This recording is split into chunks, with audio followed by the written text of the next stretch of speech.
پاکستان میں پچھلے چند سالوں کے اندر چائنیز انجینئر کے اوپر بلوچستان کے اندر جتنے حملے ہوئے یا کراچی ایئرپورٹ کے اور ان علاقوں کے اندر جہاں پہ چائنیز کو خاص طور پر نشانہ بنایا گیا، اس میں ایک دو واقعات ایسے بھی ہیں جہاں ہمیں فیمیل سوسائڈ اٹیکر جو ہیں ان کی خبریں سننے میں ملی۔ ان سارے واقعات کے پیچھے کہیں نہ کہیں گھوم پھر کے پہلے BLA کا نام آتا تھا، اور پھر ان خود کش حملہ والے جتنے اٹیک تھے ان ساروں کے اندر مجید بریگیڈ کا نام آنے لگ گیا۔ تو اس کے اوپر ایک بڑی ڈیولپمنٹ یہ ہے کہ امریکہ نے اس کو دہشت گرد گروپس کی فہرست کے اندر شامل کر دیا۔ اس کی امپلیکیشن تو سیدھی یہ ہوتی ہے کہ اس سے جڑے ہوئے کوئی اثاثے جو امریکہ کے اندر ہوں اس کو وہ ضبط کر لیتے ہیں، اور اس سے منسلک جتنے لوگوں کے نام سامنے آ جائیں ان کی امریکہ میں داخلے کے اوپر پابندی ہوتی ہے، اور ویسے بھی پوری دنیا کے اندر ان کو ایز دہشت گردی جانا جاتا ہے، بلکہ یونائٹڈ نیشن سیکورٹی کونسل کے اندر بھی اگر کسی سٹیج کے اوپر ایسی کوئی ریزولوشن آئی تو امریکہ کیونکہ خود بین کر چکا ہے تو وہاں پہ بھی اس کے حق میں وہ ووٹ دے گا۔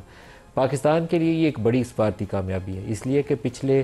15-20 سالوں میں جتنی کیوس اور افراتفری اور ایک انارکی ہمیں بلوچستان کے اندر نظر آئی ہے، اس کے اندر براہ راست انڈیا کے ملوث ہونے کے حوالے سے کوئی شک و شبے کی گنجائش باقی نہیں ہے۔ براہ راست ملوث ہے، پلاننگ کے اندر، اس کی ایگزیکیوشنز کے اندر، فنڈنگ کے اندر، افغانستان کے اندر یا ایرانین بارڈر کے انسائڈ جو یہ انسرجنٹس بیٹھے ہوئے ہیں ان کو ہتھیاروں کی سپلائی ہو، پیسہ دینا ہو، منصوبہ سازی پوری کر کے بتانی ہو کہ کہاں پر بس آ رہی ہے، یہاں سے یہ جائے گا، پیچھے سے ہٹ کرے گا، وہ پورا کا پورا منصوبہ بنا کے دیتے ہیں۔ جعفر ایکسپریس کا واقعہ تازہ ترین اس کی نشانی ہے، پوری دنیا میں وہ خبر جو تھی ہر دنیا کے اخبار نے اور ہر دنیا کے چینل نے چلائی، لیکن جو پیچھے اس کے اصل ماسٹر مائنڈ ہے وہ انڈیا بیٹھا ہوا ہے۔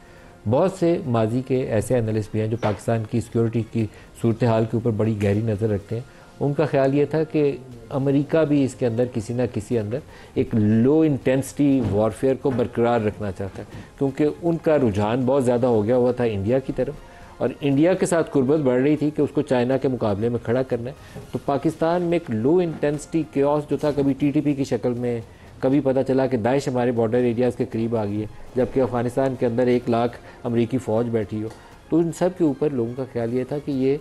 واشنگٹن کی پالیسی کا حصہ ہے کہ یہاں ایک لو انٹینسٹی کیوس برقرار رہے، نہ ان کو بالکل اتنا ہلا دیں کہ نیوکلیئر پاور ہے کہ یہ اس کی اسٹیبلٹی ایٹ سٹیک آ جائے، اور نہ ہی ان کو بالکل پرامن رہنے دیں کہ تگڑے ہو جائیں۔ اس کانٹیکس میں دیکھوں کہ 20 سال سے جو کچھ چیزیں ہم مختلف لوگوں سے سنتے تھے تو یہ ایک بالکل ٹرن اراؤنڈ ہے، خاص طور پر اس وزٹ کے بعد جو کلنٹن نے کیا تھا، جس کے بعد امریکہ اور بھارت جو تھے وہ اسٹریٹجک الائی بن گئے تھے، اور ہمیں انہوں نے FPAC کر کے افغانستان سے جوڑ دیا تھا، تو یہ کمپلیٹ شفٹ ہے اس سے۔ اب ٹرمپ آئی لو پاکستان کہنا شروع ہو گیا، اور مودی کے ساتھ اس کے مسائل شروع ہو گئے۔ مودی انٹرنلی بھی مسائل کا سامنا کر رہا ہے، لیکن یہ دہشت گرد گروپ جن کو کریشن کے لیے اس وقت گراؤنڈ پاکستان کی فرٹائل گراؤنڈز ملی جب جہاد افغانستان کے لیے ہم امریکہ کے اتحادی بنے تھے، اس کا اگر خاتمہ کرنا ہے تو امریکہ کو اور بین الاقوامی دنیا کو کھلا کے تگڑے طریقے سے پاکستان کی سپورٹ کرنی پڑے گی۔ پاکستان کی سیکورٹی فورسز ایکٹ کر رہی ہیں مختلف ایریاز کے اندر، بلوچستان میں کر رہی ہیں، وہاں پچھلے 2-3 دنوں کے اندر 50 کے قریب دہشت گرد ہیں جن کا خاتمہ کیا گیا۔ اسی طریقے سے KP کے ایسے اضلاع ہیں جو نو گو ایریاز بن چکے ہیں، اور خاص طور پر جو فارمل فاٹا ایریاز تھے اور اب وہ KP میں مرج ہو چکے ہیں، اس کی صورتحال بھی بہت ابتر ہے۔ DI خان کے اندر جہاں خود علی امین گنڈا پور منتخب ہو کر آئے ہیں، علی امین گنڈا پور 100 گاڑیوں کے بغیر وہاں دن کے وقت بھی نہیں جا سکتے، وہاں مخالفت تو آتی ہے، چیف منسٹر بھی کہتا ہے کہ آپریشن نہیں کریں، لیکن شارٹ آف آپریشن اس کا اس وقت حل بھی نہیں ہے۔ تو آج کے پروگرام میں ہم اس ایشو پہ بھی فوکس کریں گے، اور اس کے علاوہ آرمی چیف کا جو 2 ماہ کے اندر دوسرا دورہ امریکہ ہے، اور وہاں ان سے منسوب یا کچھ گھڑے ہوئے جو بیانات ہیں اس کے اوپر پورا انڈین میڈیا اس میں ایک واویلا ہے پچھلے 2 روز سے، وہ ڈائی ڈاؤن نہیں ہوا، کل بھی تھا اور آج بھی برقرار ہے، اس کے اوپر بھی بات کریں گے۔ اسٹوڈیوز میں ہمارے ساتھ میں شہریار افریدی صاحب، رہنما پاکستان تحریک انصاف سے، ڈاکٹر طارق فضل چودھری صاحب وفاقی وزیر پارلیمانی امور ہیں، دونوں کو خوش آمدید کہتے ہیں۔ اس کے علاوہ ایئر کموڈور خالد چشتی صاحب ہمارے ساتھ ہیں، معروف ڈیفینس اینالسٹ۔ خالد صاحب آپ کو بھی خوش آمدید کہتا ہوں۔ ڈاکٹر صاحب، یہ جو مجید بریگیڈ کو دہشت گرد گروپ قرار دیا جانا ہے، سفارتی محاذ کے اوپر آپ اس کو کتنا بڑی کامیابی دیکھتے ہیں؟ کیونکہ کچھ عرصہ پہلے تک ٹیرر فائنانس کے حوالے سے انہوں نے 100 کچھ شرائط ہمارے اوپر عائد کی ہوئی تھی، تو اب میں وہ دیکھتا ہوں پچھلے 7، 8، 9، 10 سال کا سفر، تو اب مجھے لگتا ہے کہ یہ تو بڑی تبدیلی ہے۔ بسم اللہ الرحمن الرحیم، بہت شکریہ ملک صاحب۔ دیکھیے، اس میں تو کوئی شک نہیں ہے کہ اللہ تعالیٰ کے فضل سے 10 مئی 2025 کے بعد جو پاکستان کی ایک انٹرنیشنل لیول کے اوپر ایک ایڈمیشن ہو رہی ہے، اور سفارتی ایک کے بعد ایک آپ کو فتح اللہ تعالیٰ کی ذات جو ہے وہ دے رہے ہیں، انڈیا کے اوپر نہ صرف جنگ میں واضح برتری بلکہ پوری دنیا میں ہر فورم کے اوپر جہاں انڈیا نے بہت بہتر طریقے سے چیزوں کو مینیج کیا، کاؤنٹر کیا، اپنے جھوٹے بیانیے کو پھیلایا اور اس کو جھوٹا بیانیہ تسلیم کیا گیا اور ہماری سچی بات کو بھی دنیا نے نہیں سنا۔ مسئلہ کشمیر کے حوالے سے وہ ایک انٹرنیشنل ایشو سے انڈیا نے کوشش کی کہ میں اسے ایک ریجنل ایشو بنا لوں، آج دوبارہ پھر وہ انٹرنیشنل ایشو بنا۔ ہماری اس خطے کے اندر جو ایک اسٹریٹجک پوزیشن ہے، ایک پیس اسٹیبلائزر کی، اسے پوری دنیا نے تسلیم کیا اور کر رہی ہے مسلسل، اور انڈیا جو مسلسل آپ یہ کہیں کہ اس خطے میں بھی ایک انتشار، تناؤ اور فساد کی جڑ ہے، اسے بھی پوری دنیا نے اس کا چہرہ جو ہے وہ ایکسپوز ہوا ہے۔ تو یہ وہ کرکس ہے جو میں نے آپ کے سامنے رکھا ہے۔ باقی جہاں تک بی ایل اے اور مجید بریگیڈ کی آپ نے بات کی ہے، تو یہ میں سمجھتا ہوں کہ پاکستان کی بہت بڑی فتح ہے، اور یہ فتح اس لحاظ سے ہے کہ یہ ہمارے موقف کی فتح ہے۔ موقف بنیادی طور پہ کیا ہے کہ پاکستان کے اوپر ماضی میں جو بہت زیادہ الزامات، بالخصوص دوبارہ نام لوں گا انڈیا کی طرف سے، لگائے گئے کہ ہم اپنا ملک جو ہے وہ استعمال ہونے دے رہے ہیں کسی دوسرے ملک کے خلاف دہشت گردی کے لیے، یا ہم جو ہے وہ اسٹیٹ اسپانسرڈ کو ٹیررزم ہو رہا ہے انڈیا میں خاص طور پہ، اور جو پہلگام واقعہ ہے اس کا جھوٹ سب سے زیادہ جو اس نے بولا وہ بھی ایکسپوز ہو گیا اور پتہ لگا کہ اس میں پاکستان کا ہاتھ نہیں بلکہ اپنا وہ فالس فلیگ آپریشن تھا۔ تو وہ جو بیانیہ تھا انڈیا کا، میں دوبارہ اس پہ آؤں گا، اس میں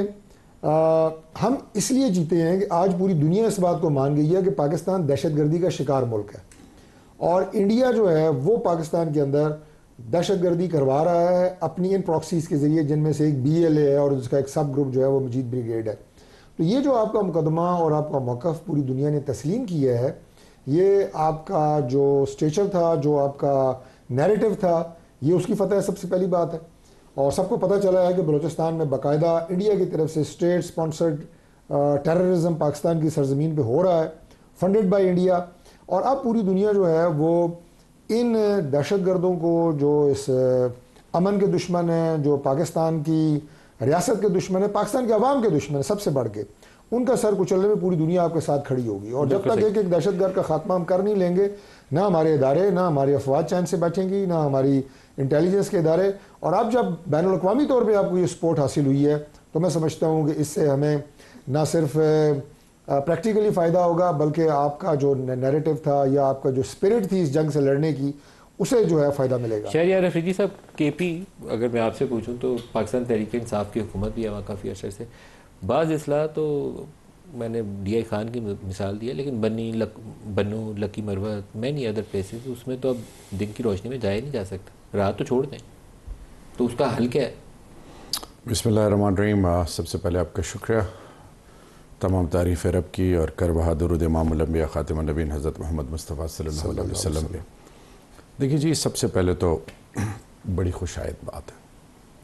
میں اپوزیشن، میں عمران خان کو ریپریزنٹ کرتا ہوں، پاکستان تحریک انصاف کو۔ جب پاکستان کی بات آئے تو میرے لیڈر، ہم سب پاکستان کے ساتھ شانہ بشانہ کھڑے،